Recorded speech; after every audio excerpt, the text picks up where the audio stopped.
Bien, pues en pleno transcurso de este debate del Estado de la Comunidad, hoy abrimos nuestro particular debate. Ya saben que, bueno, pues cuando finaliza la semana buscamos un hueco también para analizar las noticias que son de actualidad y que no solo pasan por nuestra comunidad autónoma o por el Palacio de la Jafería, no, pasan también por otras cuestiones que son importantes y van a ser decisivas en el final de este 2022. Escuchamos esas noticias en el sumario. ¿Cómo afectará la llegada del invierno a la guerra de Ucrania? El País. El general invierno despliega sus tropas. ¿Congelará el frío los combates? ¿Por qué levanta un muro Polonia en su frontera con Rusia? 20 minutos. Polonia construye una valla de más de 200 kilómetros en su frontera con Rusia. La economía se enfría.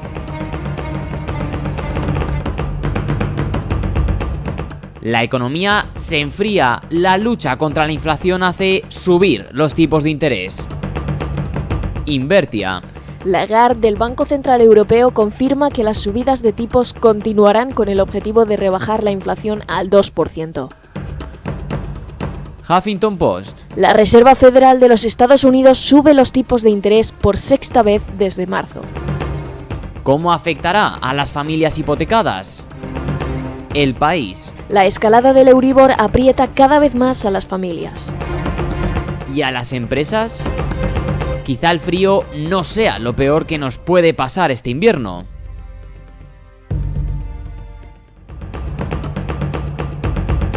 ¿Peligra el modelo democrático en el mundo? El Mundo. Biden advierte de que la democracia está en peligro en Estados Unidos. Público. Bolsonaristas exigen un golpe de Estado a las puertas de los cuarteles en Brasil. Eldiario.es. El exjugador de fútbol Donato pide un golpe de Estado para frenar el comunismo de Lula en Brasil. El Confidencial. Meloni niega su simpatía por el fascismo. El Periódico. Netanyahu volverá a gobernar en Israel gracias al apoyo de la extrema derecha. ¿Se está radicalizando el mundo? Lo analizamos con nuestros invitados de hoy.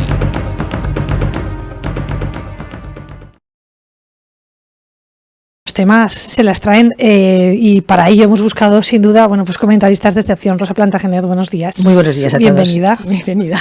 Dispuesta, ¿no?, a lidiar con estos temazos. Muchos temas son. Que hemos elegido. José Luis Lajara, buenos días. Hola, buenos días. ¿Qué tal? Bienvenido. Dispuesto a lidiar. Bueno, pues más de lo mismo. Quiero decir que hemos buscado cada vez, ¿no?, vamos afilando un poquito más en esos temas que son, bueno, pues de percepción general, pero que luego tienen muchos matices. Así que si les parece, antes de pasar a preguntar, vamos con uno de los temas que está de actualidad, por desgracia, desde el 24 de febrero de este año. ¿Cómo afectará la llegada del invierno a la guerra de Ucrania? El País. El general invierno despliega sus tropas. ¿Congelará el frío los combates? ¿Por qué levanta un muro Polonia en su frontera con Rusia? 20 minutos. Polonia construye una valla de más de 200 kilómetros en su frontera con Rusia. La economía se enfría.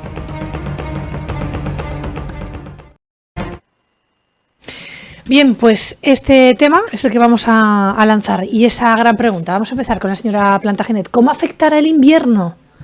¿Cómo se plantea el invierno en una guerra como es en Rusia y Ucrania? Si miramos atrás, desde las guerras napoleónicas, de hecho Napoleón perdió la guerra con Rusia porque, bueno, pues sus ejércitos no podían avanzar en lo que fue la toma. Ellos querían llegar a invadir Rusia y el invierno paralizaron las tropas. Hitler también tuvo problemas con el invierno. Siempre las guerras han sido afectadas por la estacionalidad, por la geografía, por las circunstancias meteorológicas, afectan de una manera importante. Es verdad que en estos momentos son dos países que tanto Ucrania como Rusia están preparados para el frío, pero evidentemente el frío es algo que va a condicionar muchísimo. Las tropas que están allí necesitan más aporte calórico, necesitan más infraestructuras, necesitan, en fin, una serie de requerimientos. Ahora bien, yo también veo en estos momentos una diferencia frente a la historia y a otros requerimientos que ha habido en épocas anteriores. En estos momentos tenemos una tecnología que puede distorsionar o ser activada de una manera más desde otros lugares. Quiero decir, la presencia de los efectivos personales y humanos es necesaria, pero en estos momentos todo lo que son los efectivos tecnológicos se pueden dirigir desde distancias remotas. El invierno condiciona, evidentemente, nos condiciona a todos. Es que vamos a sufrir nosotros, no es lo mismo estar en un sitio con calefacción que estar en un sitio sin calefacción. Sin duda.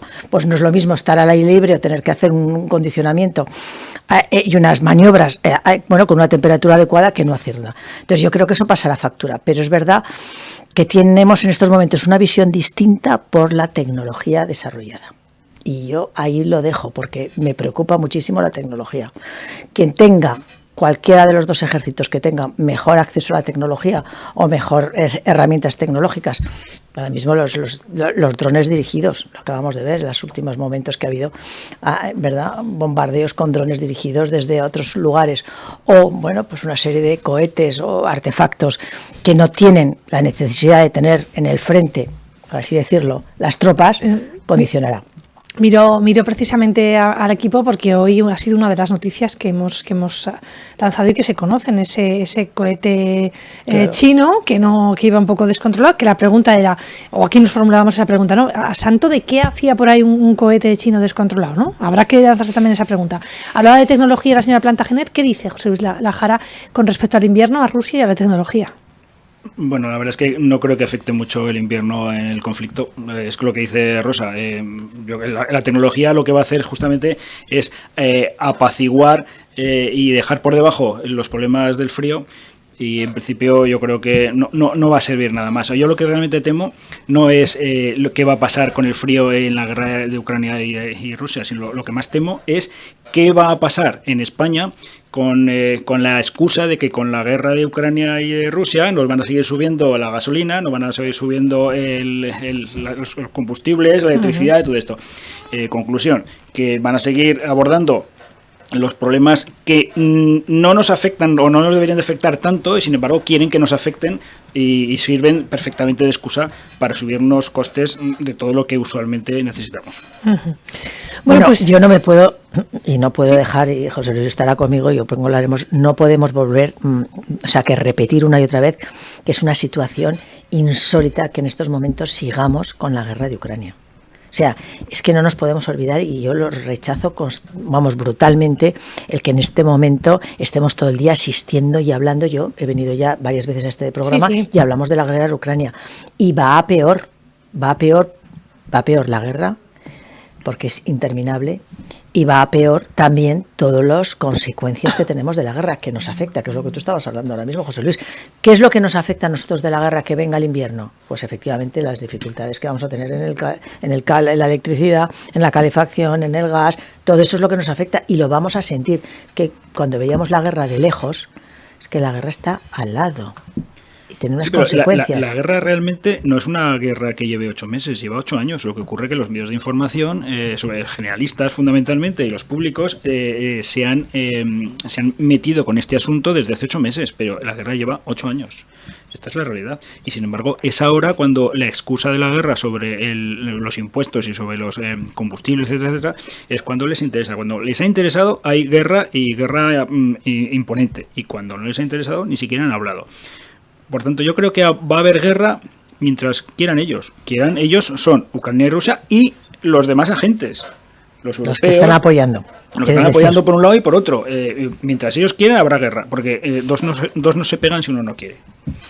Bueno, yo lo que creo que pone en evidencia, José Luis, es que cuando vemos, yo es que lo veo siempre estupefacta, es decir, la condición humana, en los conflictos, en las relaciones y en todo, se repite a lo largo de toda la historia.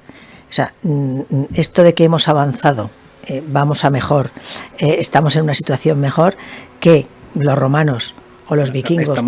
Estamos igual porque las mismas circunstancias se repiten y esta guerra, que era inimaginable, se mantiene y sigue, televisada. Correcto. Porque Perfectamente, parece una película una película que veamos. Que vemos efectivamente una serie todos los días que nos... Bueno, la pregunta sobre todo era esta, ¿no? Si el invierno de alguna manera cambiaría también la previsión o llevaría de alguna otra manera la consecución de la guerra. ¿Lo veremos? Esperamos que lo veamos, sobre todo porque tiene que llegar el invierno, tiene que llegar el frío. O sea, en ese sentido, no por ni muchísimo menos que la guerra tenga que estar más tiempo, ¿no? Alargándose, sin duda. Vamos a cambiar de tema, nos vamos a hablar también de la economía y nos vamos con una cuestión que yo creo que también, ¿no?, está muy ligada precisamente con esta guerra. Vean, escuchen. La economía se enfría, la lucha contra la inflación hace subir los tipos de interés. Invertia. Lagarde del Banco Central Europeo confirma que las subidas de tipos continuarán con el objetivo de rebajar la inflación al 2%. Huffington Post. La Reserva Federal de los Estados Unidos sube los tipos de interés por sexta vez desde marzo. ¿Cómo afectará a las familias hipotecadas? El País. La escalada del Euribor aprieta cada vez más a las familias. ¿Y a las empresas? Quizá el frío no sea lo peor que nos puede pasar este invierno. Bien, pues esta es la realidad. La Reserva Federal de Estados Unidos sube por cuarta vez los tipos de interés en un año. ¿Qué significa esto para España? ¿Qué significa para Europa? ¿Qué significa para el mundo? Jara. Bueno, lo que significa es que una vez más han hecho mal los deberes los políticos y ahora quieren plasmar esos problemas sobre los ciudadanos porque han hecho mal las cosas. Como han hecho mal las cosas, se han endeudado y han provocado que haya una inflación insostenible, pues tienen que subir los tipos de interés para intentar rebajar eso. Pero claro, ¿esto por qué viene? Pues fundamentalmente porque han subido tanto las expectativas de la economía, le han dado tanto a la maquinica de hacer dinero que ha generado una inflación insostenible. Y ahora solo les queda el remedio de que los ciudadanos tengamos que pagar los abusos suyos, abusos de darle a la máquina del dinero para intentar sufragar los gastos excesivos de la administración pública, las subvenciones, bueno, el enorme grado que hay de instituciones y de deuda pública, y todo eso al final lo tenemos que pagar los ciudadanos con esto, por ejemplo. Administración pública, nombraba el señor Lajara, luego saco tema. No, es que es muy Rosa. importante dónde ha ido. Yo creo que aquí hay dos temas. Primero, efectivamente quieren controlar la inflación y no suben los tipos de interés. Estados Unidos está marcando. Dices, ya veremos si es la última vez que lo suben. Siempre dicen que esta es la última, ya veremos a ver, porque claro, la guerra de Ucrania está condicionando evidentemente toda esta situación que está afectando a Europa y también a Estados Unidos. Entonces, claro, porque ellos están allí colaborando y administrando todo el tema. O sea, la guerra de Ucrania ha dado un vuelco y una situación económica donde el frío o sea, verdaderamente se plasma. Pero primero afecta muchísimo a los ciudadanos, porque cuando un ciudadano de a pie va a coger su hipoteca, pues su hipoteca le ha subido. El ir a buscar dinero, el dinero está muy caro, entonces ese dinero que sirve para qué, para casi todo. Cuando el dinero está caro, que es cuando no suben los tipos de interés, cuando tienes que ir al mercado a comprar y a coger dinero y a pedir prestado, ¿quién afecta primero al ciudadano? Pues siempre los más pobres y los más deficientes, los que tienen que comprar el piso, la casita, esos son los primeros. Pero es a todo, es a las empresas que se tienen que financiar, las empresas que tienen que a lo mejor, es una empresa de logística, una empresa que se quiere implantar, o un autónomo que quiere crear un empleo, todo eso, todo el dinero que necesita se le hace mucho más caro, con lo cual evidentemente estamos empobreciendo de una manera importantísima la sociedad. Pero además lo que tenemos es la deuda pública. La deuda pública, porque claro, nosotros estamos hablando de España y de Aragón en este caso, pero claro, también se financia en la comunidad autónoma en todo esto que se ha metido a subvencionar, a sufragar a los ciudadanos. Yo he traído dos datos, lo que es la deuda pública, cómo ha evolucionado la deuda pública en Aragón, que a mí me impresiona, porque en estos momentos estamos a deuda total pública de 9.199 millones de euros. 9.000. Dos veces prácticamente el presupuesto de la comunidad autónoma. Dos veces, bueno, estamos en 6.000 sí, y casi bueno, 9.000. Claro, esto supone, con respecto a PIB, un 23%. Cuando miras los datos, que estamos ahora mismo en el segundo trimestre del 22, te vas al 2007 y ahora mismo estamos en 9.000. Pues en el 2007 eran 1.165 euros. Entonces, claro, no tiene nada que ver. Se ha multiplicado casi por 8. Sí, 7,5. Claro, 7,5. Esa es la deuda de Aragón. la que tiene. Entonces, cuando esa deuda, primero, y luego hay que pagar intereses por la deuda. Porque claro, creemos que tenemos deuda y esa deuda es como que lo debemos, pero que está ahí. No. Es que nosotros, los ciudadanos, a base de nuestros impuestos, tenemos que pagar esa deuda. La guerra de Ucrania y Rusia, el conflicto, la guerra, ¿ha influido en esta subida de tipos, en esta subida y en estas previsiones? ¿O esto sin guerra hubiese ocurrido igual? No nos olvidemos que hablábamos de pandemia, crisis sanitaria, social y económica. Igual estamos en la última parte, no lo sé. Yo personalmente creo que ha influido porque han querido que influya. O sea, si no hubiese sido la guerra, hubiese sido otra cosa. Y si no, otra. O sea, cualquier cosa hubiese sido una excusa para hacer lo que han hecho, que es subir los tipos de interés, subir los combustibles, subir la luz, etcétera, etcétera. Todo esto no es otra cosa que subir los impuestos a los ciudadanos. Esta es la cuestión. Porque hay una deuda pública, efectivamente, insostenible. Habla Rosa de la deuda en Aragón, que son 7-8 veces lo que teníamos hace unos años. Pero es que en España la deuda es prácticamente, respecto de cuando lo dejó Aznar, creo que estamos hablando de 10 veces. Cuando lo dejó Zapatero dejó la deuda de España prácticamente igual al PIB y ahora está pues como al PIB y medio o algo así. Pues mira, los datos son, yo te puedo ver porque los he sacado. Estamos a 1.475.368. Ese es el total de deuda que tenemos. Pues 1,5 al PIB. Supone 116,10% de deuda del PIB. Y un 116%. Un 116%. Por encima del Claro, si te vas, esto ha subido. Es que no, todos los años sube la deuda. No somos capaces, evidentemente, de pagar la deuda. Y esto genera intereses. Es insostenible. Y esto repercute al ciudadano. Precisamente. Y solamente yo, a la vez que tenemos esta deuda, y a la vez que repercute, y a la vez que no pueden pagar los ciudadanos la electricidad, y a la vez que es la cesta de la compra, a la vez de todo eso, vemos anuncios de 200 euros para fulanito, subida de salarios, vemos esa especie de oferta y de mercado y de chambalerero que tiene el señor Sánchez, que no hace más que empezar a repartir todavía más, a pesar de que no le cuadran las cuentas. El señor Lajar ha hablado de administración pública y fíjense, les dejo 2 datos. Pérez Anadón anunciaba que aumentaba el techo de gasto en un 23% para este próximo Más deuda año. Pública todavía. Más deuda. Y anunciaba 227 plazas de oferta de público empleo. Más deuda pública todavía. Pública. Sí. Es absurdo, es increíble. ¿Eso es así? ¿Esto es más deuda? ¿Estamos haciendo 2 sistemas distintos, el empresarial y el funcionarial? Sí. Hombre, evidentemente, Sí. claro. Es que unos vivimos del trabajo de nosotros y otros viven del trabajo de los demás. Básicamente, esta es la realidad. Nos guste o no Bueno, nos guste. si me está escuchando un funcionario, Sí, ya puede lo sé, decir pero que él trabaja, que no bueno, pongamos sí, no digo que no eso, y trabaje. que se ha sacado una oposición. No digo que no trabaje, pero la productividad como tal, que es la fabricación de bienes de consumo y la fabricación de intangibles que vayan a los bienes de consumo, está en el mundo empresarial.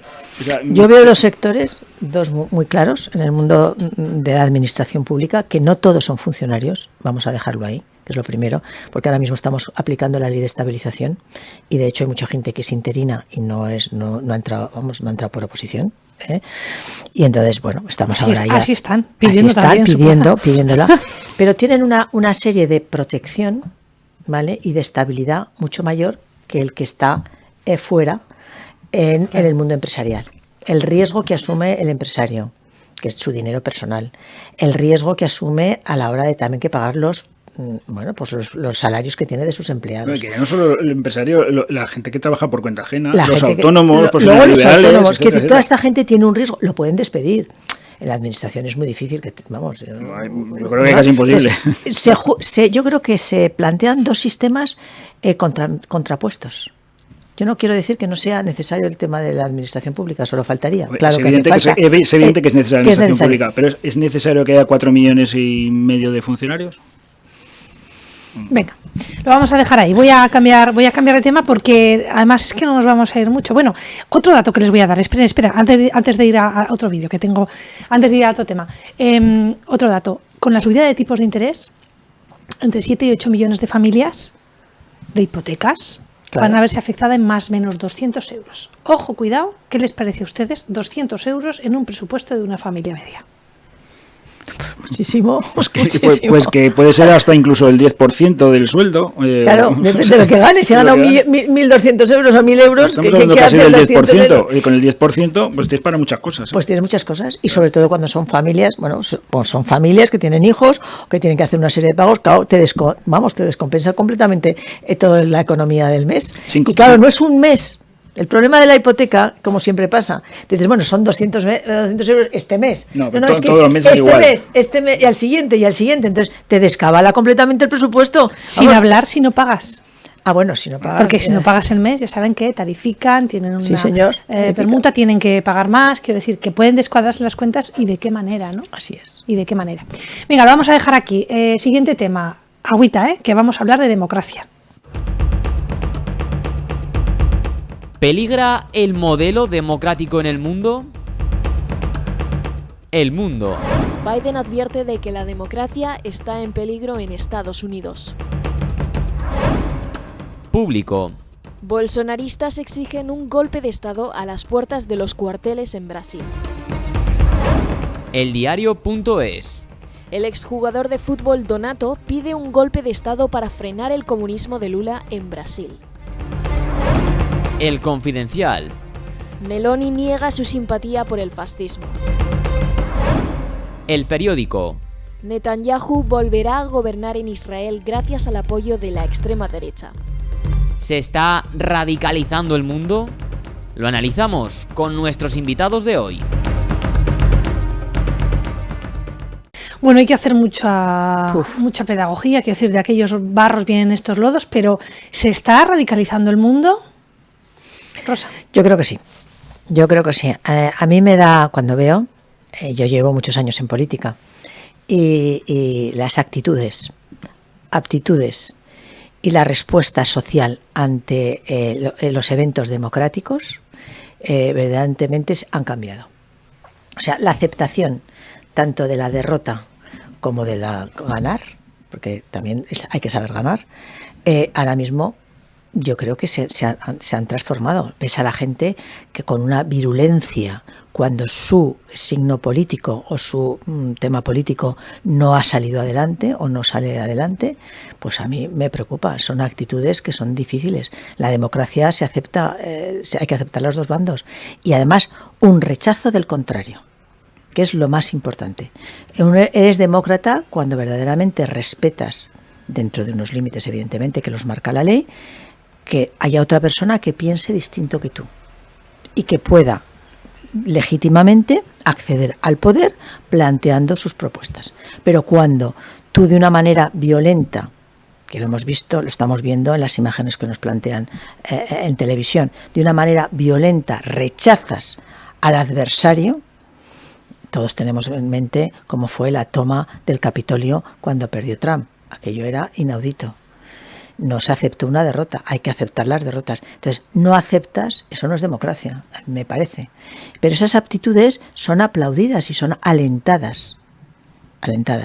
A mí Biden, cuando he visto las declaraciones que ha hecho con el tema de la democracia, me ha llamado la atención porque él tiene en estos momentos una campaña electoral, está en campaña, y ahora mismo pueden perder el Congreso, la Cámara de Representantes, que viene el día 8, aparece tiene miedo de que la pueda perder, y claro, eso supone. Pero, bueno, y se pueden decir cosas en campaña, se pueden decir cosas que pueden.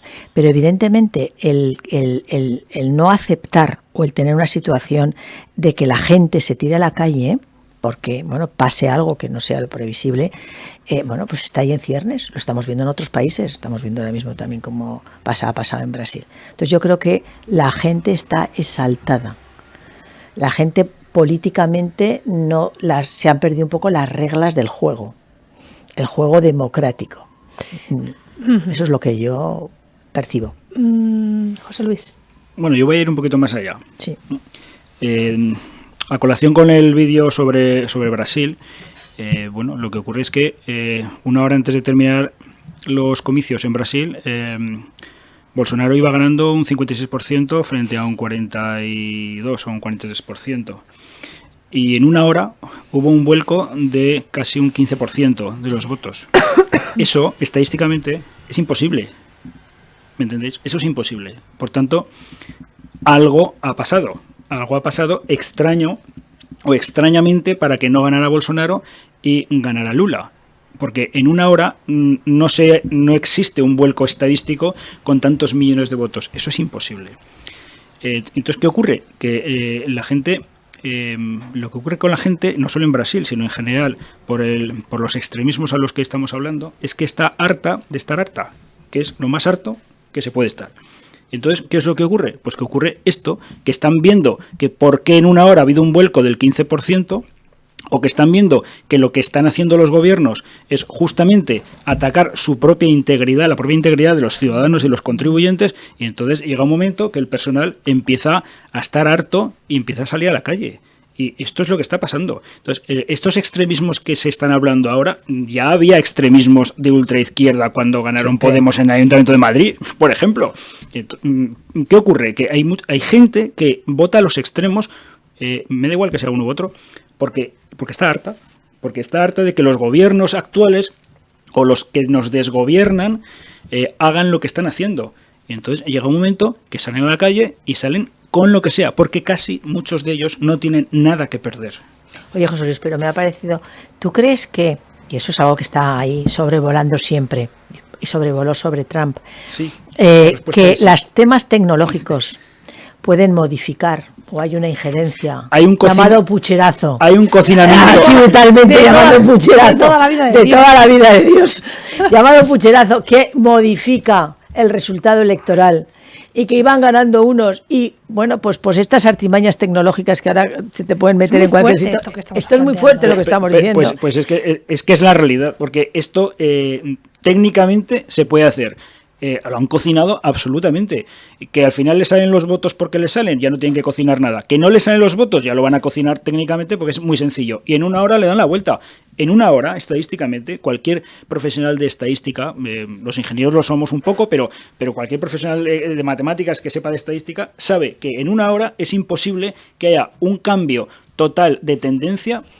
Cuando hay tantos millones de votos, cuando hay 100 o 200, en una hora puede pasar cualquier cosa, pero cuando hay millones es imposible. Bueno, no tenemos más que ver las elecciones en España, cuando llega el 15, el 20%, prácticamente hay una estabilidad que casi no cambia en el resto del 80%. ¿Y qué pasa? ¿Que en una hora ha cambiado casi el 15%? Hombre, no. Pero es que en Estados Unidos pasó exactamente lo mismo. ¿Y en Italia? Y en Italia, pues en Italia pasó algo parecido. Solo que no hubo necesidad de cocinar nada porque los italianos, y yo conozco a muchos italianos, están tan hartos de que les tomen el pelo que al final se han ido a la ultraderecha, no sé si más ultra o no ultra, pero se han ido a la ultraderecha, porque ya el nivel de hartazgo de los italianos es muy, muy elevado. Entonces se han ido a este extremo. Bueno, pues fijándonos en Italia, muy fuerte. Fijándonos en Brasil, que es una de las mayores democracias del mundo, fijándonos también en Estados Unidos, que tiene elecciones ahora. Vamos a quedarnos en nuestro país y vamos a quedarnos en nuestra comunidad autónoma, no sea cosa que tengamos la mejor democracia del mundo y no lo sepamos y estemos aquí haciendo las tortas con un pan. ¿Qué piensan ustedes? Bueno, nosotros tenemos campaña electoral y dentro de nada tenemos elecciones. En mayo tenemos elecciones, que estamos ya... Sí. ¿Creen que se pueden radicalizar también los resultados? Bueno, aquí en Aragón somos todos bastante light. Sí. Somos bastante light y yo creo que no se va a radicalizar mucho, a pesar de cómo nos están apretando. Creo que ni va a subir Vox ni va a subir Podemos. Bueno, yo creo que Vox, a las últimas encuestas que estamos viendo... Yo creo que Vox es posible que suba un poco y Podemos no, porque como Podemos ya subió en su momento, pues ahora hay un trasvase de votos. Hay gente que ya se ha quedado descontenta de lo que ha hecho Podemos y entonces se van a reducir ostensiblemente. ¿Y Vox crecerá? Pues posiblemente crezca, pero a lo mejor no tanto como se dice. ¿No esperan un crecimiento o un giro como el de Meloni en Italia? No. Yo creo que, es más, yo aquí creo somos que todos muy light. son mucho más centralistas. Venga, Sí, no, y además tenemos encuestas muy recientes que acaban de salir. Para el Pilar salieron encuestas aquí, Zaragoza, en todos los medios de comunicación, encuestas del PP, del partido. Bueno, Rosa, las encuestas son lo que quieren que sean los que hacen las encuestas. Bueno. O sea, tendencia de opinión para que el personal vaya modificando un poco su...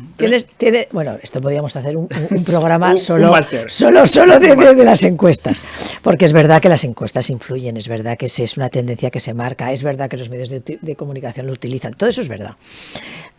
Hay una sensación, y es más, la única encuesta, que es la que yo siempre digo, es el día de las elecciones, que es que verdaderamente donde queda reflejado.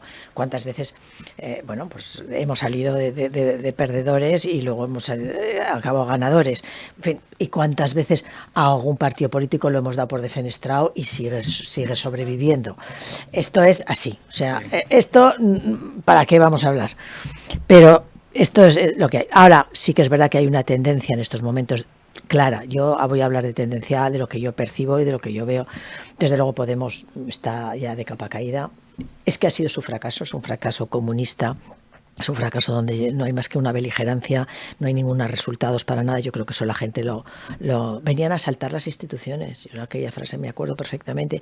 Venían a solicitar. Y algo que tengo un dolor profundo, y desde luego yo creo que lo he visto, el mayor insulto que hemos tenido en esta democracia, es el señor Pablo Iglesias, que le hicieron vicepresidente responsable de residencias de ancianos y jamás visitó una residencia de ancianos en toda la pandemia, donde fueron las más afectadas de todos. Bueno, a lo mejor fueron las más afectadas de todos porque fue el... A lo mejor fue por... Bueno, no sé, pero la pandemia... Quiero decir, alguien que fue una responsabilidad y ahora ya ni se sabe dónde está. Bueno, pero había residencias de ancianos que tenían el 99% de casos y había residencias de ancianos, algunos que eran 0%. Hombre, también tendría que haber investigado al respecto por qué pasaba eso, no, si era responsable. Quiero decir, yo creo que es un fracaso de todo el modelo y no han hecho más que hacer una presión y colocarse todos ellos allí en el gobierno, y yo creo que la gente se da cuenta de que no ha habido ninguna solución aparte de Podemos. Hay una desaparición, parece ser, de Ciudadanos, que vemos que eso no tira. No soy yo la que lo digo, quiero decir que eso es una cosa evidente. Tampoco las encuestas. Tampoco las encuestas, sí, mira, diciendo. Justo ahora tenemos aquí en ahora pantalla. Estamos teniendo a pantalla Ciudadanos, hoy también he oído que tal. Y luego hay una clara, verdaderamente, yo creo que no hay que oír más que la pitada de Sánchez del otro día, que la quiso camuflar a llegar a la vez que el rey, como todo el mundo habla de Sánchez. Bueno, pues que no está contento con la política ni económica ni de este país, de lo que está llevando adelante. Y nosotros tenemos una clara, ¿no? El Partido Popular tiene una clara, bueno, parece ser ascenso. Es verdad que esto es lo que hay, luego veremos aquí en Aragón, bueno, hay otros partidos políticos colaterales, ya tenemos a Chunta y tenemos al PAR, que están ahí, que ya veremos qué fracción de votos hay. O sea que ha habido una fragmentación.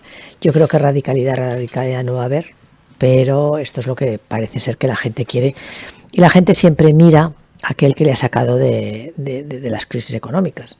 Y la economía es importante. Bueno, es importante la política, pero la economía, véase como lo que venimos ahora. Dos matices a todas sus exposiciones. Una, se deja entre el Existe versus Aragón Existe, que también va a ser una de las nuevas formaciones que van a formar parte del pastel, más o menos, pero bueno, que no entran en las encuestas, pero ahí están, haciendo también pues sus campañas.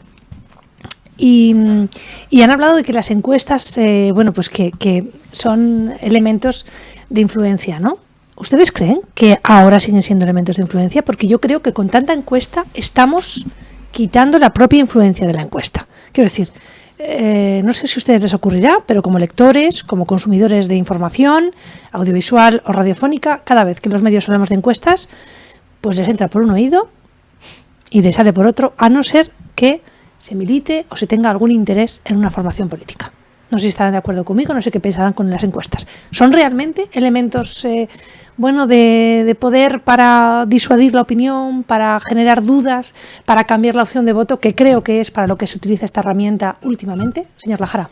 Yo creo que es una herramienta tendenciosa y que efectivamente hay muchos ciudadanos que no nos interesan las encuestas, pero hay unos cuantos que sí ven que en las encuestas un modelo en el que hay mucha gente que quiere jugar siempre a caballo ganador, por ejemplo, y entonces vota al que va a ganar. Es que parece, pero ¿qué está diciendo? Sí, pues es así, y sí, yo creo que sí que se utilizan todavía para tener una tendencia de opinión y bueno, y recordar que solo que hay un 5% de electores que cambien su intención de voto, no es un 5, es un 10. Porque como le quitan a uno el 5, se lo dan a otro y es un 10% te dan la presidencia.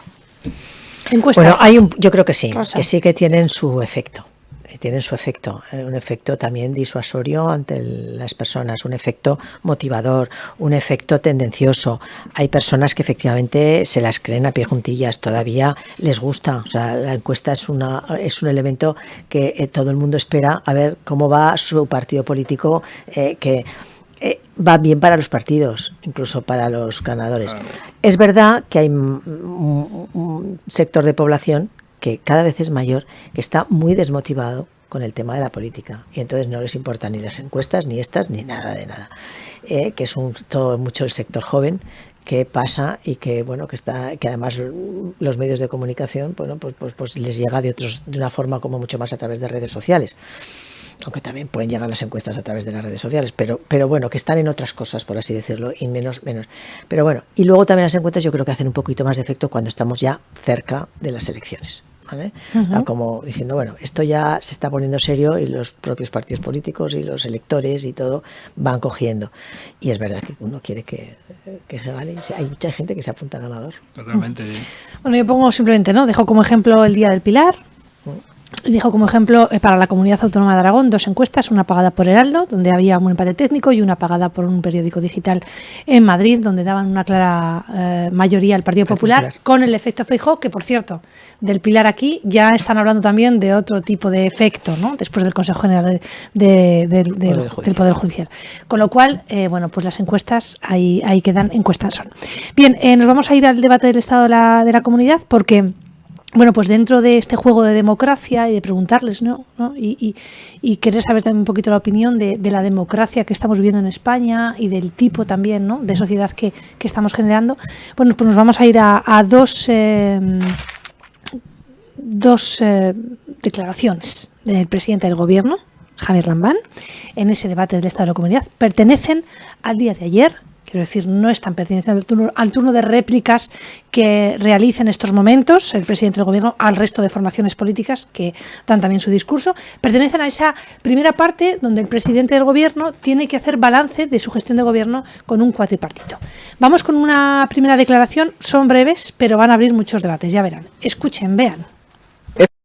Es inminente la publicación de una nueva orden de prestaciones que permita a la población dependiente recibir más ayudas y más servicios de forma simultánea, facilitando su atención en el entorno y mejorando y apoyando a las familias.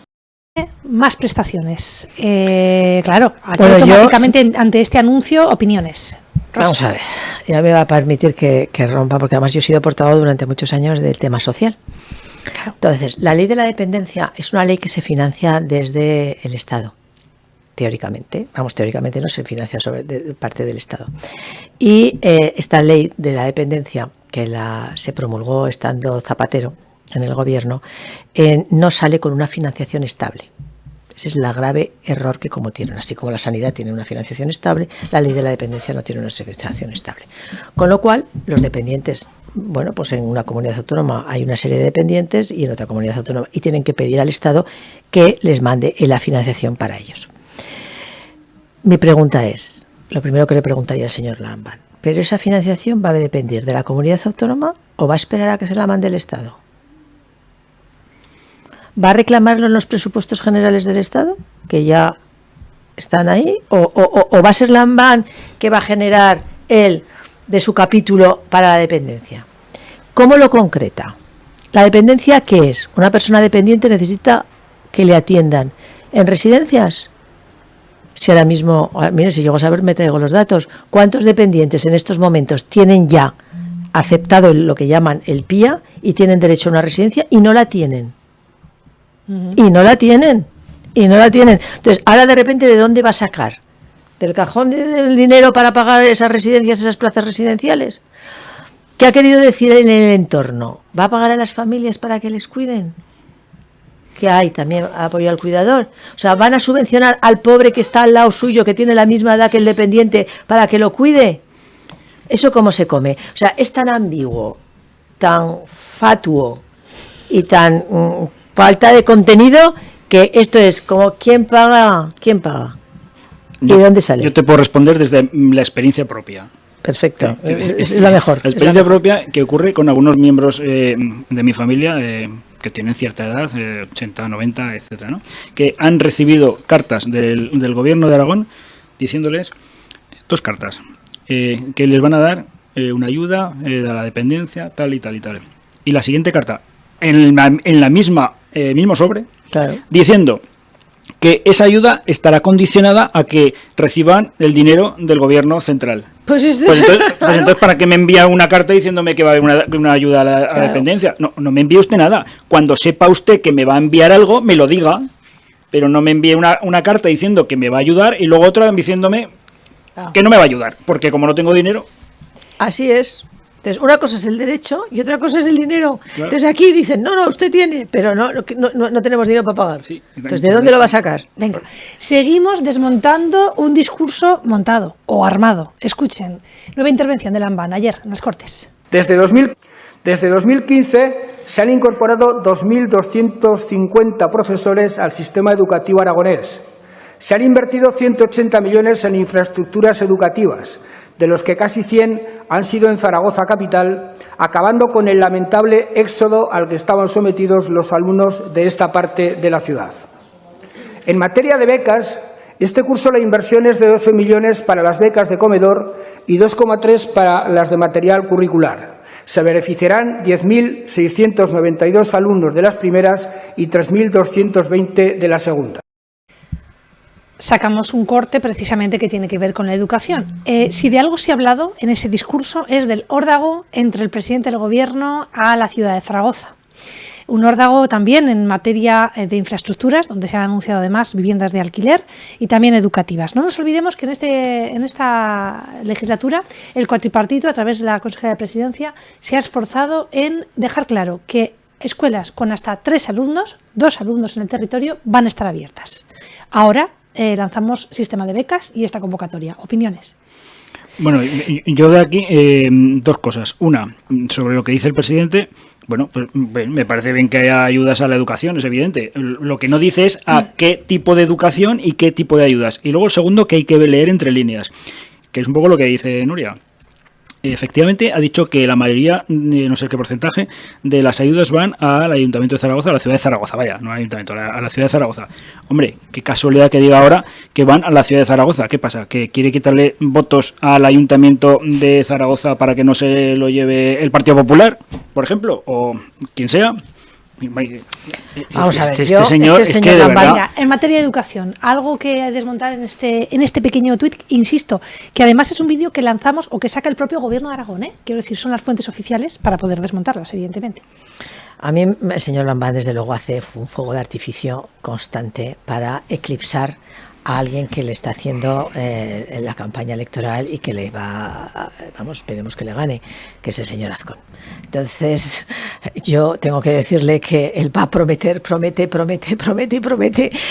No sabemos cómo lo paga, ni a quién da, ni cómo lo da, y además promete en Zaragoza, que es donde parece ser que le puede hacer daño, por así decirlo. Puede decir, bueno, cuando tú tienes toda la comunidad autónoma, donde hay territorios efectivamente mucho más dificultosos, muchísimo estoy más. hablando, estoy pensando ahora mismo en toda la zona del Pirineo, toda la zona del Sobrarbe, toda la zona del Valle del Aragón, toda la zona del Matarraña, toda la zona donde allí hay maestrazgo, toda la zona despoblada, y entonces allí no nos habla, y nos habla de la ciudad de Zaragoza, sí, ¿vale? Y de las infraestructuras de la ciudad de Zaragoza, que es donde tiene ahí una colisión política o donde quiere quedar como de superhéroe en hacer el temas educativos. A mí me gustaría que nos diera los datos de PISA.